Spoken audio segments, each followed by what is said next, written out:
कार्य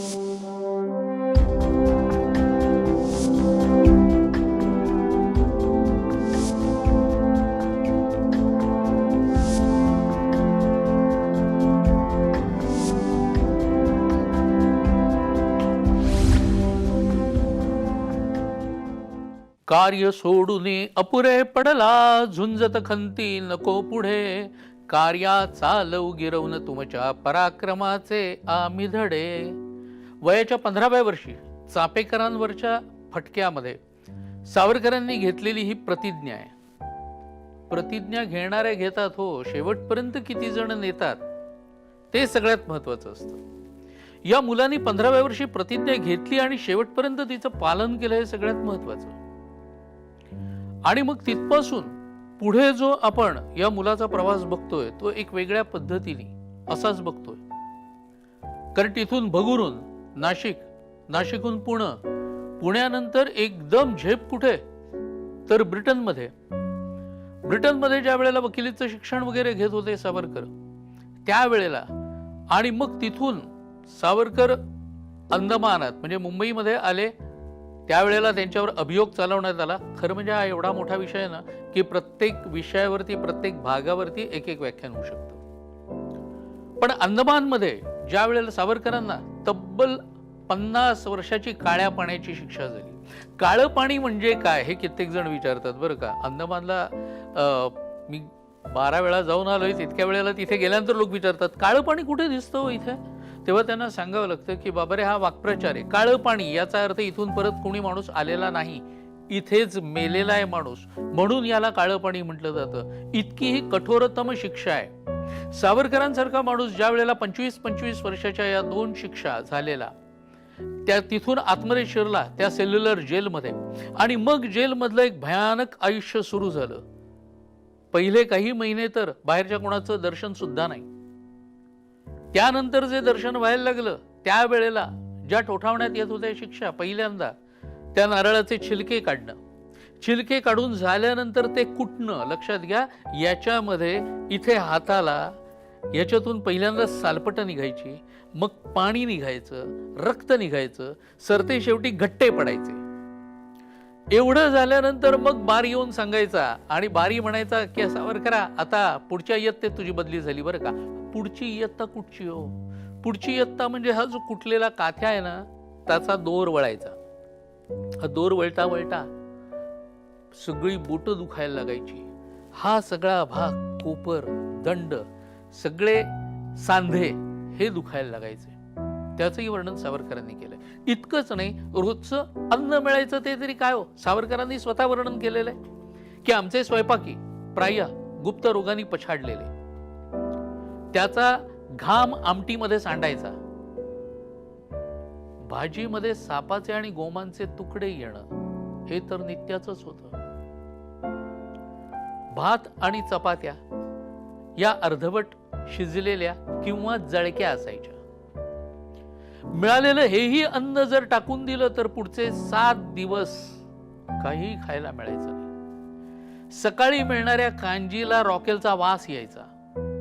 अशा अवस्थेमध्ये चाललेलं आहे काम. आणि मग बारी कधीतरी येऊन सांगायचा की आता 3ऱ्या इयत्तेत बदली बरं का. अहो, मुख्य भूमीवरती कोलू जो बैल ओढायचा ना, अंदमानमध्ये तो कोलू माणसाकरवी ओढला जायचा. अमुक इतके पौंड तेल हे निघायलाच पाहिजे. हा सगळा भाग तिथे होता. याच्यामध्ये कित्येक जण दमायचे, कित्येक जण त्या कोलूच्याच काठीला लोंबकळायचे. इतकी सगळी अवस्था होऊन असह्य असह्य झालं. इंदुभूषण रॉयनी आत्महत्या केली. उल्हासकर दत्तला वेड लागलं. अशी अवस्था ज्या वेळेला होत होती या सगळ्यांची, त्यावेळेला सावरकरांच्या मनाची अवस्था, मानसिक अवस्था ही काय होत असेल. मग कुठेतरी दुसरीकडे आपलं लक्ष हे वेधण्याकरता म्हणून जे काही वेगवेगळे प्रयोग केले जायचे, याच्यात स्वतः जात्याच कवी होते. त्यामुळे विचार असा केला या कवींनी की आपण कुठेतरी कविता लिहायला पाहिजे. आणि मग मनमोहन नातूंनी फार सुंदर वर्णन केलंय. म्हणाले या कवींनी कोणाकोणाला विचारलं, कितीतरी जणांना विचारलं की कविता लिहायची, तू माझ्यासाठी कागद होशील का. आभाळ म्हणाले नाही, भूमीही म्हणाली नाही. मग विनायकाने त्यांची आळवणी केली नाही. दगडाची पार्थिव भिंत तो पुढे आकस्मिक सरली. मी कागद झाले आहे चलली असे ती बदली.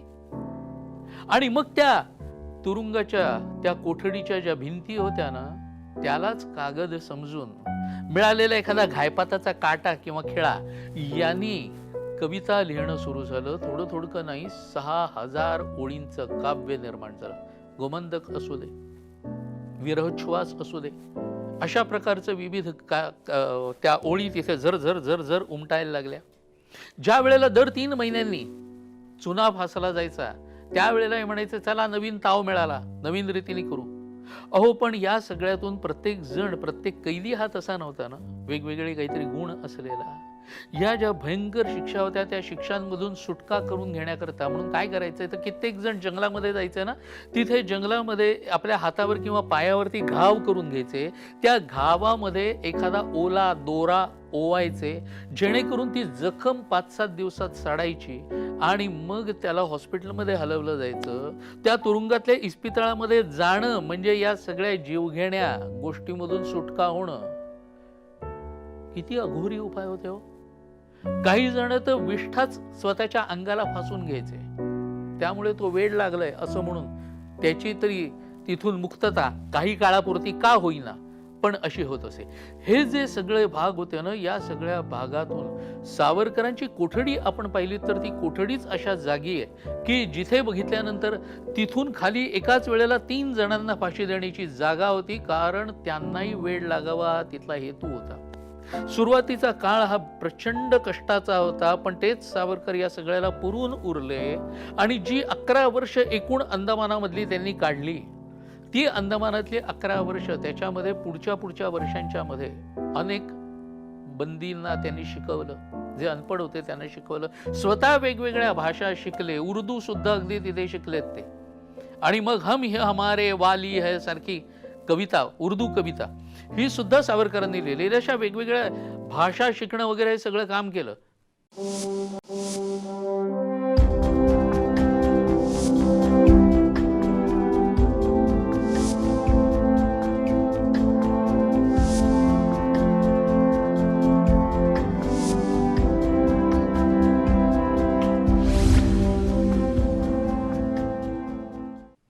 ज्या वेळेला त्यांची तिथून मुक्तता, खरं सांगू मुक्तता नव्हे, कारण काय अंदमान सुटलं पण रत्नागिरीमध्ये अडकवण्यात आलंच ना त्यांना. त्या अर्जावरतीच लिहिलेलं होतं की सुटका अमान्य, जागेत बदल मान्य. आता ज्यांना ॲम्नेस्टीचा वगैरे अर्थ कळत नाही ना, असे लोक त्याला माफीनामा वगैरे म्हणतात. जरा त्यांनी अभ्यास करावा इतकंच इथे सांगेन, याच्या पलीकडे नाही. कारण काय तो सगळा भाग समजावून सांगणं इतका वेळ नाही. एवढ्या कारणाकरता सावरकरांची तब्येत अतिशय बिघडलेली होती. त्यावेळेला मुंबईमधल्या नॅशनल युनियनच्या लोकांनी सुद्धा एका दिवसात किती सह्या झाल्या माहिती आपल्याला अर्जावरती? 75,000 जणांच्या सह्या झालेल्या होत्या. विधिमंडळामध्ये ज्या वेळेला त्याच्याबद्दलचा प्रस्ताव मांडण्यात आला त्यावेळेला जागेत बदल मान्य एवढंच करण्यात आलं. आणि मग जागेत बदल हा जो सावरकरांच्या अंदमान मधून बाहेर पडले ते, त्याचं आता नुकतेच 100 वर्ष पूर्ण झाली. ती तिथून बाहेर पडल्याला एवढंच लक्षात घ्यायचं. त्याच्यानंतरच्या काळात अलीपूरला काही दिवस होते आणि मग मजल दरमजल करत त्यांना रत्नागिरीला आणण्यात आलं. रत्नागिरीलाही आरंभीचा काळ त्यांना तुरुंगात ठेवण्यात आला आणि नंतर मग जिथे रत्नागिरीत ते राहत होते ते म्हणजे पूर्णपणे स्थानबद्धता, आजूबाजूला अनेक आरक्षी गुप्तहेरांची पाळत असणं, जायचं न जायचं हे सगळं लिहून द्यायला लागायचं त्यांना. हे सगळं तिथे देत देत सावरकर बरोबर आतमध्ये ज्या रीतीने आपल्याला काम करता येईल, कारण का उघडपणे राजकारण करायला त्यांना बंदी होती. आता अशा वेळेला लक्षात घ्या, जो माणूस कर्तृत्ववान असतो ना तो थांबून राहत नाही, रडत भेगत बसत नाही, दुसरीकडून कुठून तरी आपल्याला मदत येते का याचाही विचार करत नाही. तर तो माणूस ठरवतो की आपण काहीतरी करायचंय. एक संधी मिळाली ना की तो लगेच उचलतो. तेच सावरकरांनी केलं. रत्नागिरीमध्ये राहता राहता लक्षात आलं की अरे या जातीयवादामुळे, जातीय द्वेषामुळे अनेकानेक जाती आपल्यामध्ये असल्यामुळे काय अवस्था झाली ती. आणि मग शेठ भागोजी किरांना त्यांनी सांगितलं आणि त्यांनी उदार हस्ते सावरकरांनी जे सांगितलं त्या पद्धतीने तिथे पतित पावन मंदिराची उभारणी केली. आणि हे पतित पावन मंदिर सगळ्यांच्या करता म्हणून नुसतं उभारलं नाही, तर सावरकरांनी सहभोजन हा भाग तिथे रूढ केला. सहभोजनाकरता बाकीच्या सगळ्या लोकांनी एका पंक्तीत बसावं आणि मी मात्र बाजूला उभा राहणार असं नाही केलेलं. स्वतः सुद्धा तिथे पंक्तीमध्ये बसले. अनेक धंदे असे होते की जे धंदे हे करायला आपले लोक तयारच नसायचे. सावरकर म्हणाले सगळ्या प्रकारचे उद्योगधंदे आपल्याला जमायला पाहिजेत. आणि मग एकीकडे सावरकरांचं असं पूर्वस्पृश्यांच्या उद्धाराचं काम चालू, दुसरीकडे जातीमधले तंटे बखेडे हे सगळं संपवण्याचं काम चालू. हे सगळ्या सामाजिक सुधारणांची कामं चालू असताना दुसरीकडे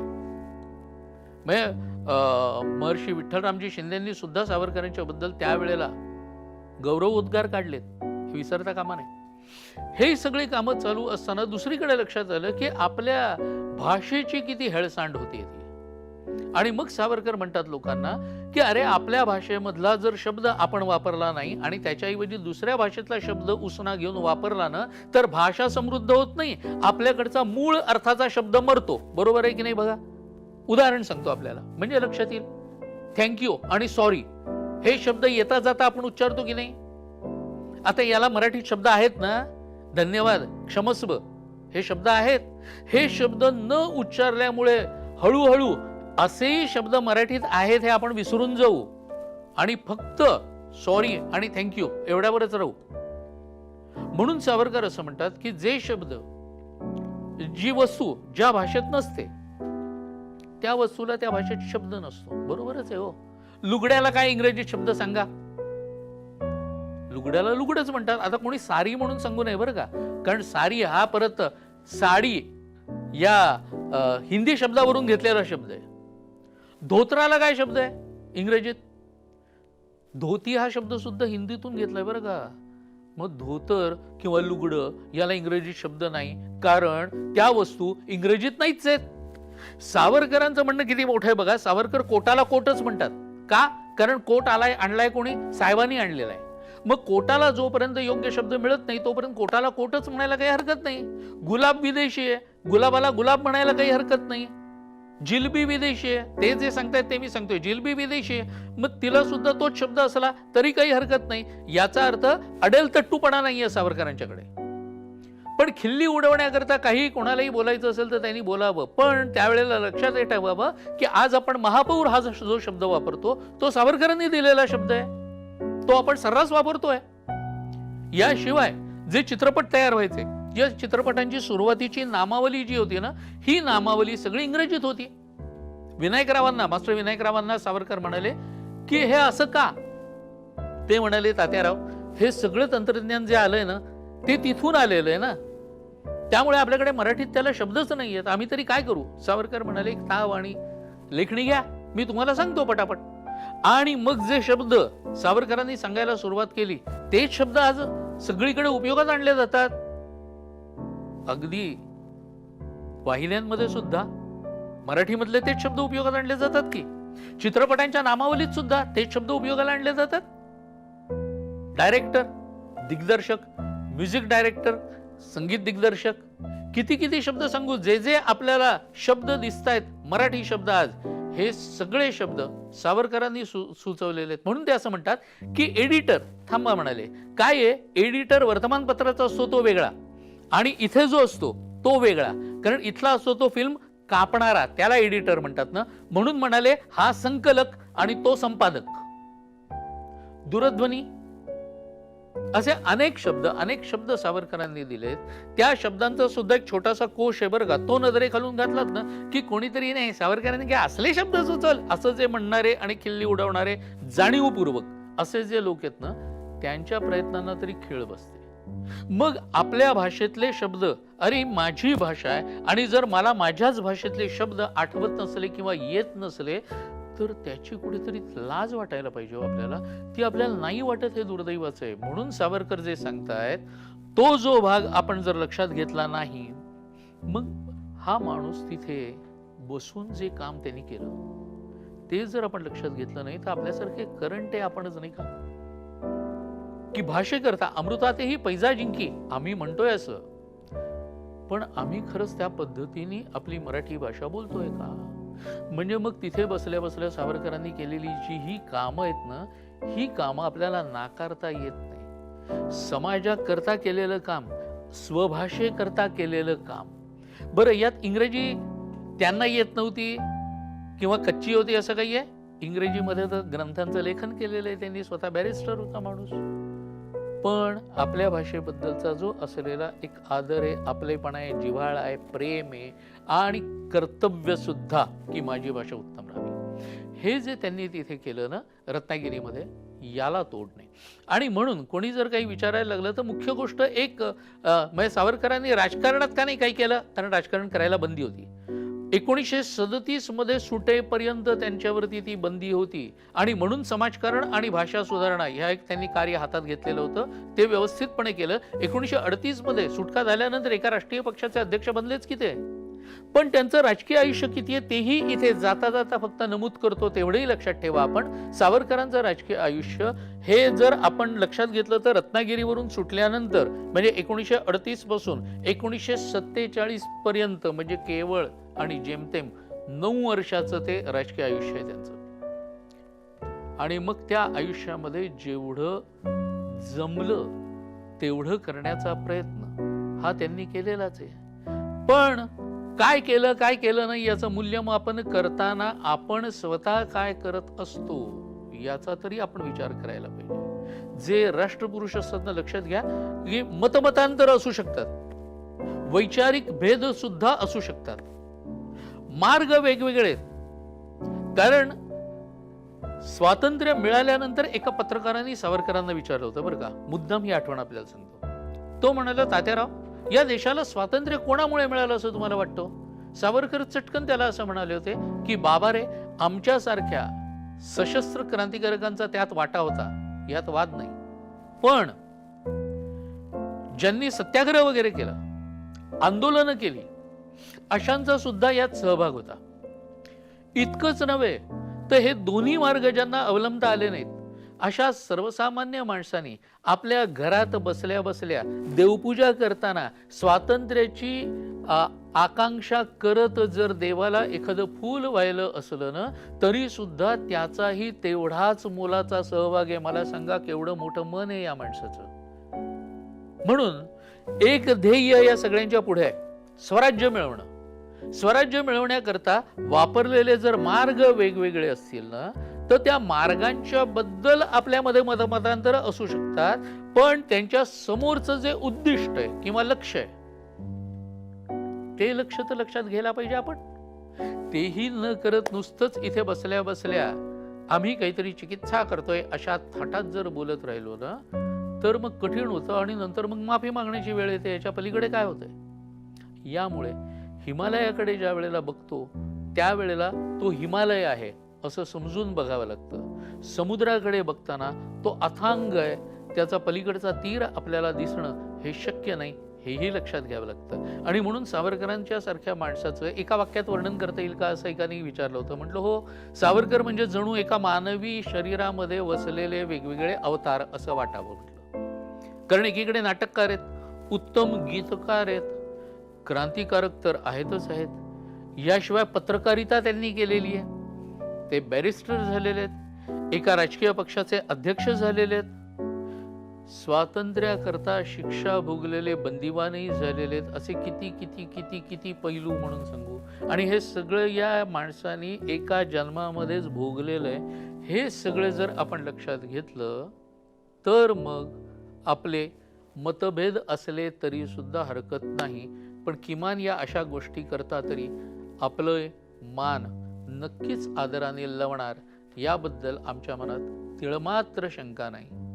इतकंच बोलतो आणि आज साम आणि सामचे सगळे दर्शक या सगळ्यांना धन्यवाद देतो आणि वाणीला विराम देतो.